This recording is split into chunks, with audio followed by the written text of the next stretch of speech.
მინდოდა დამიწყო საქმე, ისეთი საქმე, რაც მეც სიამოვნებას მომანიჭებდა და ხალხისთვისაც ძალიან საინტერესო იქნებოდა. და მინდოდა რაღაც ხელნაკეთი ნივთების გაკეთება დავირჩიე ერთ-ერთი ხაზი, ეს არის სანთლების ხაზი. ჩვენი სანთლების ხაზი მზადდება სოიის ცვილისგან, არის ბუნებრივი და ასევე პარაფინით. ჩემმა საქმიანობამ ძალიან დიდი ინტერესი გამოიწვია მოქალაქეებში და ეს ჩემთვის ძალიან სასიამოვნოა და ძალიან სტიმულის მომცემი. როგორც მე მსიამოვნებს ამის კეთება, თითქმის იგივე ინტერესი წამოვიდა ხალხისგან. პირველი ნამუშევარი ჩემი იყო. ეს დათუნია, არ ვიცი ეს რატო ავირჩიე, მაგრამ ძალიან მომწონს.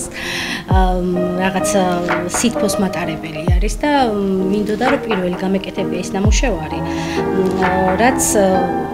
რაც ალბათ მე თვითონ მაქვს გულში და ეს ხალხისთვისაც სასიამოვნო იქნებოდა, ეს იყო ჩემი პირველი დათუნია. პატარა სანთლების შექმნის მერე დავიწყე თაიგულების გაკეთება.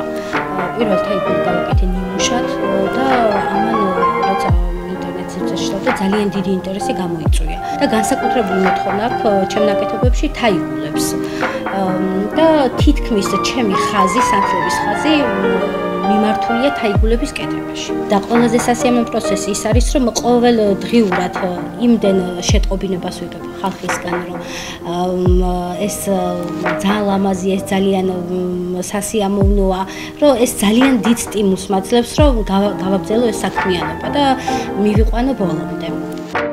პატარა ნივთებთან ერთად ვაკეთებთ ასევე ბოქსებს, სასაჩუქრე ბოქსებს, რომლის შერჩევა შეგიძლიათ თქვენი გემოვნებით და რა თქმა უნდა თავისივე დასტიკერებით.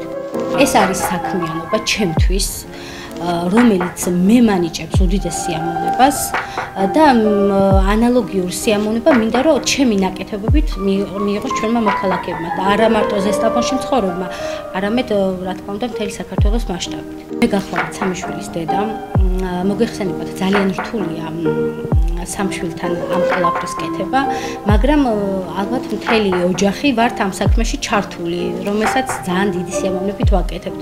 3 მარტს გავაკეთე ესეთი აქცია და გამოვაქვეყნე პოსტი, სადაც დავწერე რომ პატარებს, ვისაც არ ქონდათ საშუალება, რომ დედებისთვის ეჭვმიათ საჩუქარი, ყველა მათგანს გადავცემდი ერთ სანთლის ყვავილს.